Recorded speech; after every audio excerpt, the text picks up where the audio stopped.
Hey guys, for this video, we're going to take a look at this Diefield heat gun. They were nice enough to send me this for free so I can make a video showing it to you. Go over some of the features, some uses for a heat gun, and then I have this thermal imaging camera over here. I want to show you what the heat gun looks like under the thermal imager. So first off, the Diefield heat gun is a corded heat gun. I really like this at the bottom here because we have the stress relief for the cord. Most stuff has that to prevent a crack or the cord from breaking right here. But for this, you also have a little like ball socket on the bottom. So little nicer addition there. We have two speed settings here. You can see the on-off switch with 1 and 2. And then also it has a variable temperature dial at the top going 1 through 10 so that you can fine-tune your temperature adjustment.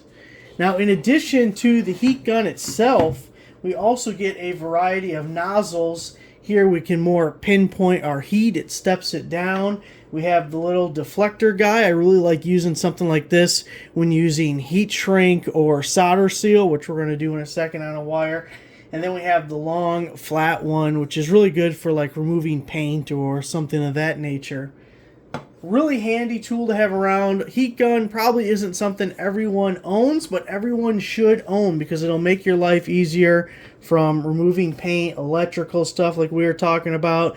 If you've ever had a frozen pipe, maybe a frozen lock like a padlock or something, you can use this to heat it up and get it functioning in the winter again. If we take a look at the back of this, you can see it is a 1850 watt heat gun, and we have a temperature range of 112 degrees Fahrenheit up to 1202.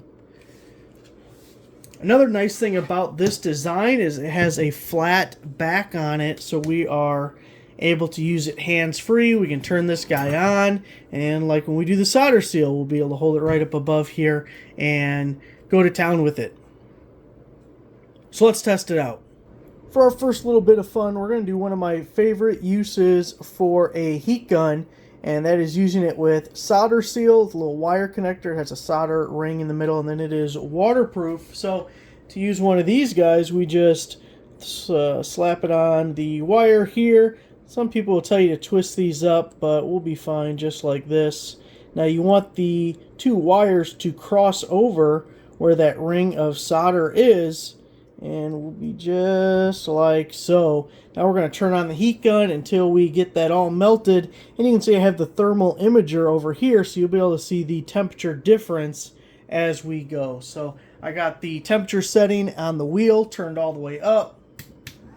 Have this guy turned all the way up with the little deflector guy there. We're just going to hold our solder seal and watch magic happen.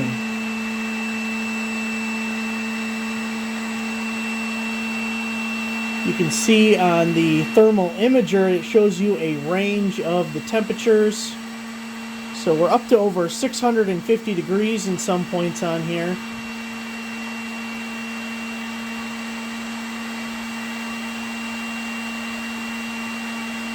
Now we're going to focus on heating up that solder ring. And I'll give you a close-up of what that looks like once it is all ready to go.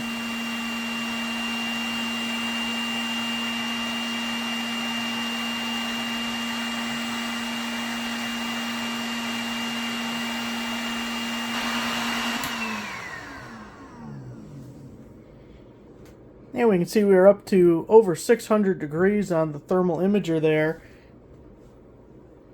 And we can see our solder seal connection. You can kind of see here how the solder actually comes across the wires.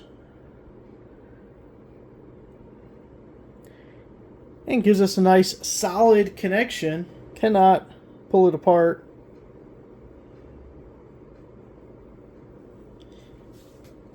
Now these are waterproof, but just to show you, we can also slide this bit of heat shrink tubing over it.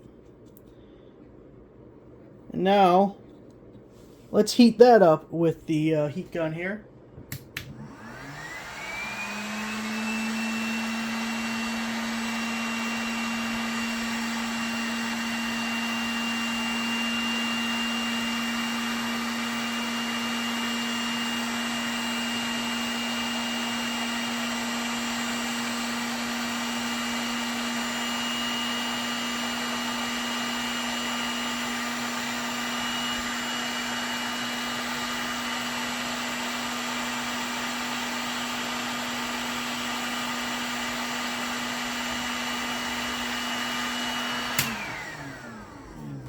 So not only did we solder seal it, but we got some nice heat shrink tubing over it.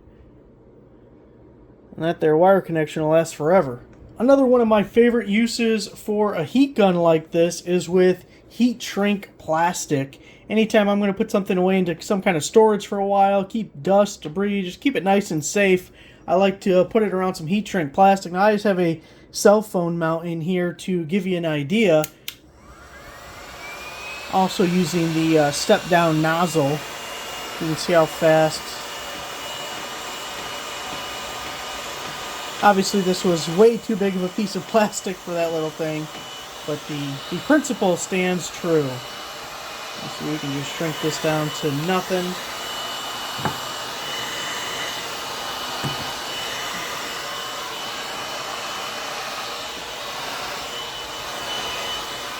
And there we go. Nice and protected and hot. So there it is, guys. A really useful tool to have around the house, shop, garage. Thanks for watching.